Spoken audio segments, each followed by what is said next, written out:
The void of space was supposed to be silent. A vast, endless expanse where the laws of physics dictated order, where civilizations rose and fell without ever knowing one another.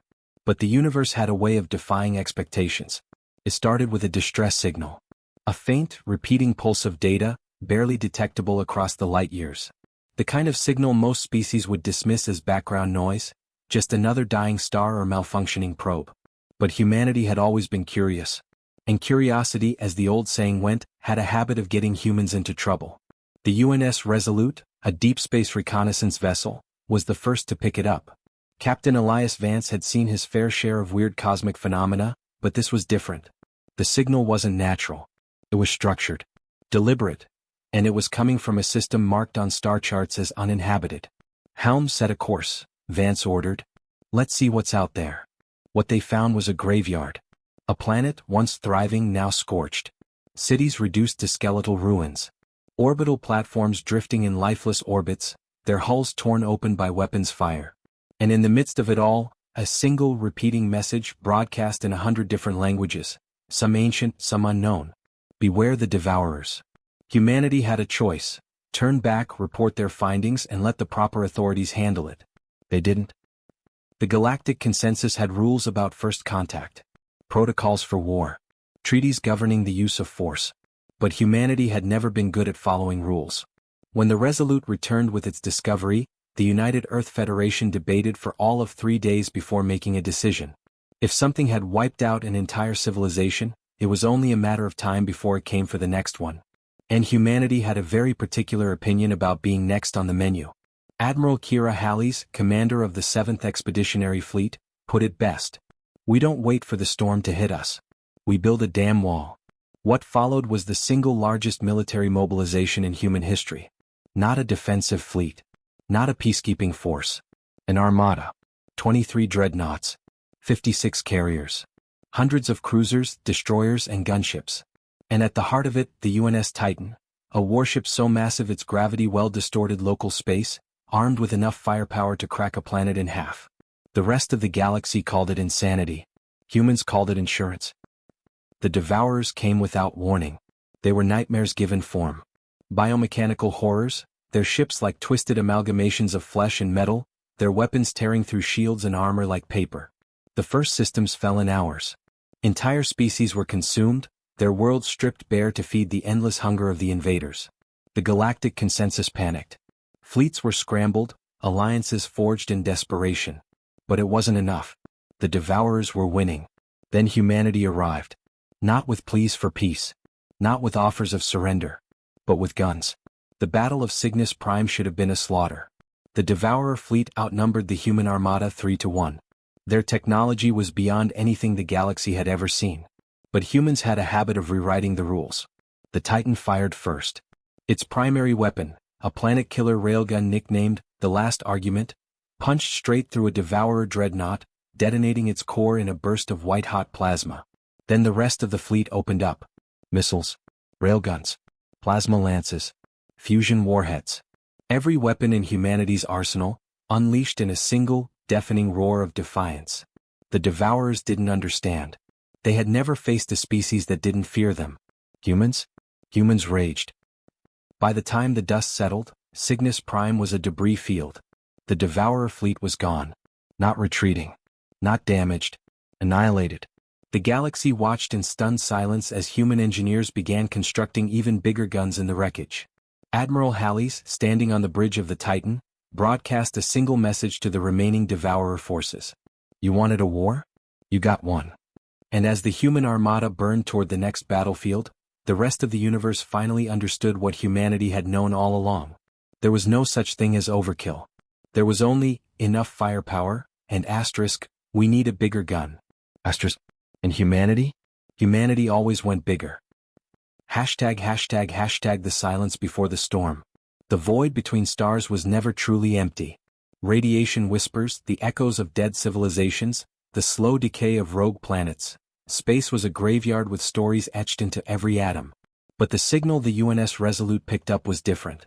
Captain Elias Vance leaned over the sensor display, his reflection a ghostly outline against the flickering data. "Repeat the last transmission," he ordered. The comm officer, Lieutenant Mara Finn, adjusted her headset. A distorted, multi-layered voice filled the bridge, speaking in languages both familiar and alien. Some were ancient, long-dead Earth dialects. Others were completely unknown. But the message was the same. Beware the Devourers. Vance exhaled. Helm, set course for the origin point. Full stealth protocols. I want to know what the hell is out there before it knows we exist. The Resolute slid silently through the dark, its engines a whisper against the cosmic background. What they found was worse than anyone had imagined. ####the graveyard of Cygnus Prime. The planet hung in space like a corpse on a noose. Orbital defenses, twisted wrecks of metal and scorched alloy, drifted in decaying orbits. The surface was a ruin of shattered cities, their skeletons jutting from the ash like broken ribs. No life signs, Finn reported, her voice tight. No energy readings. Just death. Vance clenched his jaw. Scan for weapon signatures. I want to know what did this. The answer came in the form of a single, massive impact crater near the planet's equator. Something had punched straight through the crust, liquefying the mantle beneath. Captain, the tactical officer muttered, whatever hit this place, it wasn't a bombardment. It was execution. Then the sensor screamed. A shadow moved at the edge of the system. Something vast. Something alive. The Resolute fled before it could be seen. ###humanity's response. The 7th Expeditionary Fleet. Admiral Kira Halleys was not a woman who tolerated hesitation. When the Resolute's data reached Earth, the United Earth Federation debated for exactly 72 hours before she ended the discussion with a single sentence. We are not waiting for them to come for us. What followed was the largest military mobilization in human history. The UNS Titan was the crown jewel of the Armada, a 5-kilometer-long dreadnought with a spinal-mounted railgun capable of accelerating a tungsten projectile to .99 light speed. Its secondary batteries could level continents. Its point defense grid could shred an entire fighter wing in seconds. But the Titan was just the beginning. 23 dreadnoughts, 56 carriers, hundreds of cruisers, destroyers, and gunships. And at the heart of it all, the UNS Apocalypse, a mobile shipyard and factory capable of constructing more warships on the fly. The rest of the galaxy called it madness. Humanity called it preparation. ###alien perspectives. The galactic consensus. ####1. The Velnari, scholars of the cosmos ****. The Velnari had studied the Devourers for centuries. They had watched as entire civilizations vanished, leaving only ruins and echoes. When the humans arrived with their armada, High Scholar Tvek could only stare in disbelief. You mean to fight them? He asked, his frilled neck flaps trembling. The Devourers do not fight, they consume. They do not retreat, they do not negotiate. Admiral Halleys didn't even blink. Then we'll just have to kill them faster. ####2. The Krix, warriors without victory ****. The Krix had faced the Devourers once. A single battle. They had lost billions. When the human fleet arrived at the Krix homeworld, Warlord Draxus expected another doomed last stand. Instead, he saw the Titan take position in high orbit, its weapons charging. You mean to protect us? He rasped. Halleys smirked. No. We mean to erase them. ####3. The Zenth, the silent observers ****. The Zenth had long believed the Devourers were an inevitability, a force of nature like a black hole or a supernova. Then they watched a human boarding party rip apart a Devourer bioship from the inside. The Zenth High Council transmitted a single stunned message. What are you? The human Marine's response was broadcast galaxy-wide.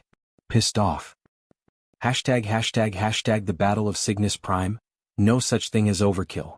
The Devourer fleet emerged from the void like a swarm of locusts. Their ships pulsed with grotesque life, their weapons glowing with sickly bioluminescence. The human armada did not flinch. All vessels weapons free. The Titan fired first.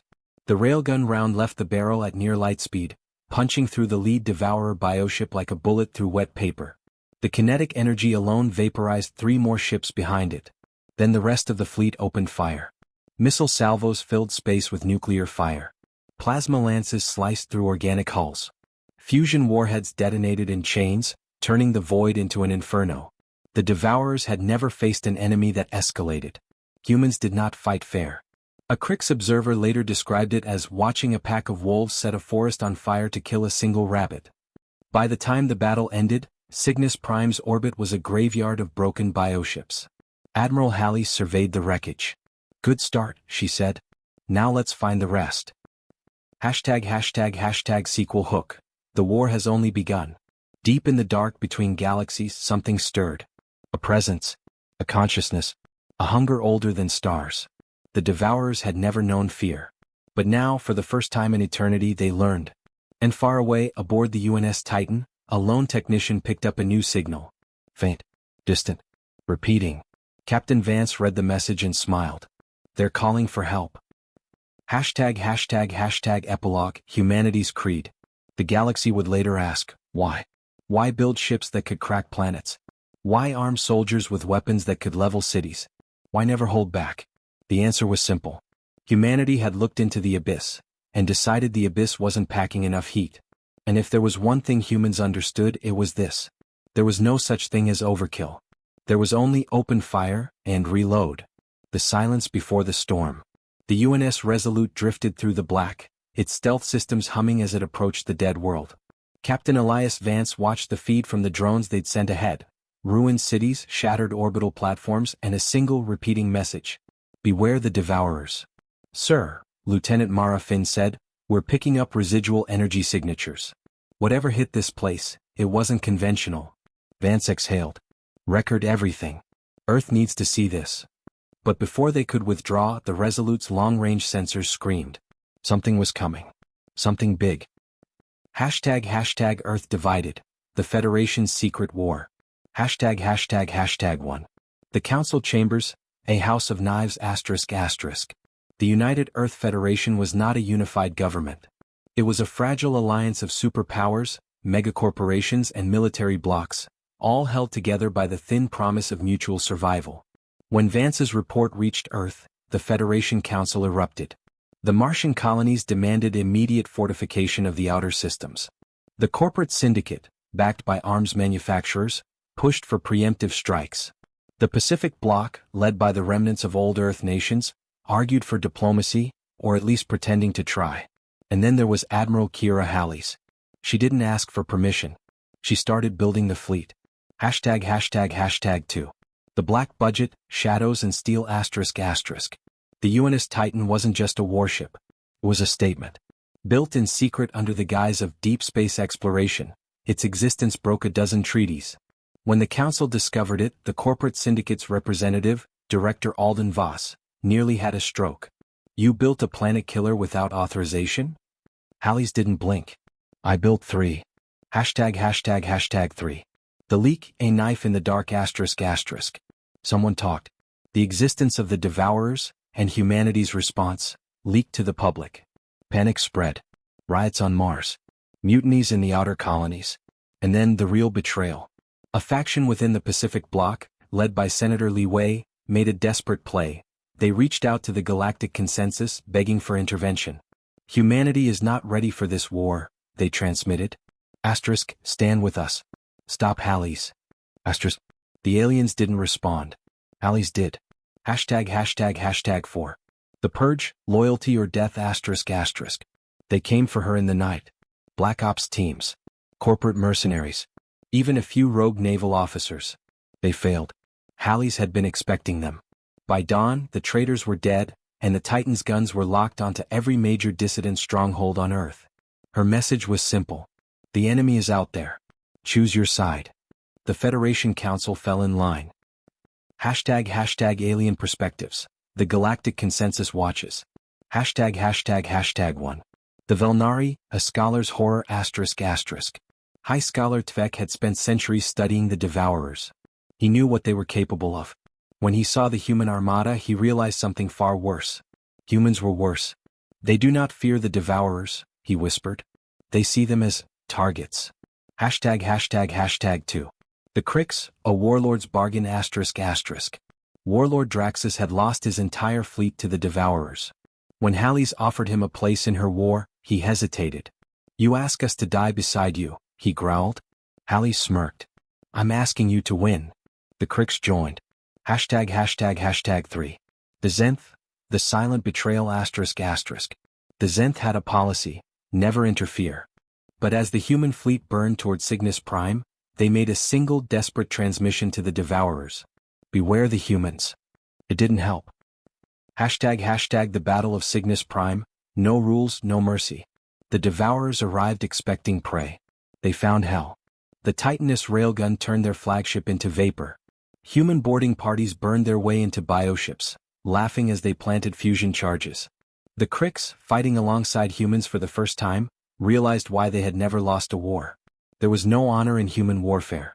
Only victory. Sequel hook. The shadows move. In the ruins of Cygnus Prime, a single Devourer bioship twitched, then transmitted. Something heard. Something answered. Meanwhile, on Earth, Senator Li Wei's corpse was found in his quarters. A single note beside him. The consensus sends its regards. Halley's read the report and smiled. Good, she murmured. Now we know who's next. The shadow funding of the Titan ****. The black ledgers of Sol ****. The UNS Titan didn't just appear. It was built, in secret, under the noses of the Federation Council. And it cost more than the GDP of entire nations. So who paid for it? Director Alden Voss of the corporate syndicate claimed ignorance. The Martian colonies denied involvement. The Pacific Bloc certainly didn't have the funds. But deep in the data vaults of the Titan itself, a trail began to emerge. Ghost contracts routed through off-world shell corporations. Lost shipments of weapons-grade alloys. A single, repeating signature, Project Icarus. Project Icarus, the unseen hand ****. Project Icarus wasn't a military program. It was an insurance policy. A cabal of megacorporations, led by Voss Dynamics, Kronos Arms and the Sirius Mining Guild, had been quietly preparing for extinction-level threats since first contact. Their logic was simple. If humanity dies, profits die with it. So they built the Titan, not for the Federation but for themselves.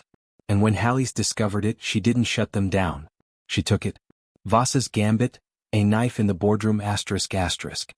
Voss thought he controlled her. He was wrong. When he demanded concessions, preferential mining rights, military contracts, a seat on the council, Halley smiled and showed him the files. Every bribe, every blackmail, every corpse buried to keep Project Icarus silent. You funded a doomsday weapon, Halley said. Congratulations. Now sit down before I decide you're a liability. Voss sat. But he didn't forget. The leak that wasn't ****. The perfect misdirection ****. The leak that exposed the Devourers to the public should have crippled Halley's war effort. Instead, it played right into her hands. Because the leak wasn't from Senator Li Wei. It was from the Zenth. The silent war ****. The Zenth had observed humanity for centuries. They saw the fractures, the greed, the fear, the weakness. So they planted the truth where it would hurt most. Whispered warnings to the Pacific Bloc. Accidental data breaches in Martian networks. A single goal, divide and conquer. If humanity tore itself apart, the Devourers would have an easier meal. But Halley's expected it. Halley's countermove, the purge ****. When the riots started, Halley's didn't send peacekeepers. She sent Marines. And when the bodies of the loudest dissidents were found, each with a single Zenth data crystal hidden on them, the narrative shifted. The aliens tried to break us. The public's fear of the Devourers became hatred. And hatred was useful. Halley's war, the truth ****. The girl from Eridani ****. Kira Halley's wasn't born on Earth. She was born on Eridani Station, a corporate mining outpost on the edge of known space. When she was 12, the station went dark. No distress call. No survivors. Just scars. The first Devourer ****. Halley's was the only one who escaped. She saw it, a lone Devourer bioship drifting in the dark, testing the edges of human space. She saw what it did to Eridani. And she saw the galactic consensus do nothing. The lie that built the Titan ****. The official report called it a reactor meltdown. The consensus knew the truth. And they buried it. Because the Devourers weren't just a threat. They were a test. The strong survived. The weak were culled. And humanity? The consensus expected them to die. Halley's vowed to prove them wrong. Sequel hook. The war becomes personal ****. The Zentha's warning ****. As the Titan burned toward the next battle, a transmission sliced through encrypted channels. You do not understand what you awaken. Attached were coordinates. To Eridani Station. The corporate coup ***. Voss wasn't done. In the shadows his mercenaries moved. Not against Halley's. Against Earth itself. The Devourer's secret ***. And deep in the void something stirred. Not a bioship. Not a fleet. A hive. And it was listening.